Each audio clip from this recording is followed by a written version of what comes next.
We brought Marty Little up here. Marty, they kind of surprised you a little bit this evening, presented you a Hall of Fame plaque there. Were you really surprised by that? I was completely surprised. I had no idea this was coming. Those guys that the other inductees that got it put the show on the track, I was just part of the support network, and I never in a million years imagined that I'd be an inductee. A writer, a writer, an announcer. Did you ever do any racing? Now they said you weren't actually a racer at Hialeah, but somewhere along the lines you had to get behind the wheel of something. I raced go-karts back when I was a kid and gave that up to work on real cars and just never got back behind the wheel. So I started, dinking around with race cars when I was about 12 years old up in Melbourne, and it just, when I moved to Lauderdale in 1960, it just kind of kept going. So it's been quite a journey, and we're still on it. And in 1960 in Lauderdale, that brought you right to Hialeah Speedway. What's your first memory of going to that racetrack? Believe it or not, the night that Billy Myers got hurt, he got sandwiched between a couple of cars in the infield and broke his leg in 37 places. Was my first night, and I went to Old Hollywood too and Medley and stuff. So you had a selection of tracks in the area. It wasn't just Hialeah at that point, but there was plenty of racing action going on. Palm Beach, the whole 9 yards. Hialeah stood the test of time. What made that track different? It was club owned and club operated. GMRA, Greater Miami Racing Association, started it in 1954, and they ran it as a club track until 1995 when the money just got so tight that other people had to come in and help them out.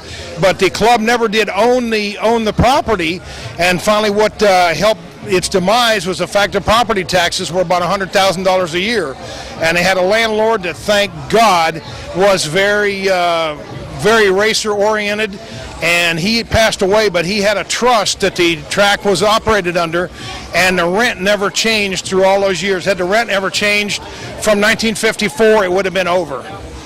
So that's kind of what kept it going. How did you get involved in actually working at the racetrack? Well, I went as a spectator, and I started going as a crewman, and from there, in 1975, the team that I was with moved to North Carolina, and Danny Taylor, the promoter of Palm Beach, asked me to start doing the weekly news releases because he didn't like the gal that was doing them at the time. So I started doing that, and in 1977, the fellow that was doing them in Hialeah went in the hospital one night and never came back. He an elderly guy, and he never came back. So I started doing Hialeah in '77, and I did Palm Beach through its end in '83, and I did Hialeah till it ended in 2005. I started announcing because Lee Gregory would have to drive down from Palm Beach. It was 100 or so miles, and he never, on the nights that we did time trials, he didn't like to get there early, so I started out doing time trials. And finally he said, heck with it, I'm just going to turn the whole thing over to you. And that was in September of '92, and I did that till the track closed in 2005.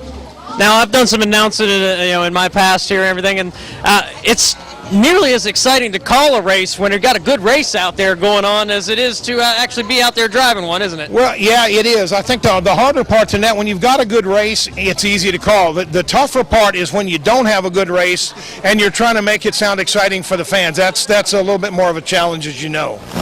What about tonight?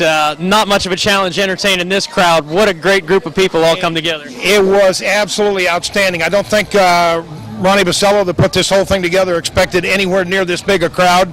He told me a couple weeks ago if he could sell 300 tickets, he'd be tickled to death. And I'm sure we had over 500 people here tonight, so it was just absolutely awesome. Well, Marty, thanks for coming out tonight, and congratulations on your induction into the Hall of Fame at Hialeah. Thank you so much for you and Bob being here with us tonight. We really enjoyed it. They crouched at the starting.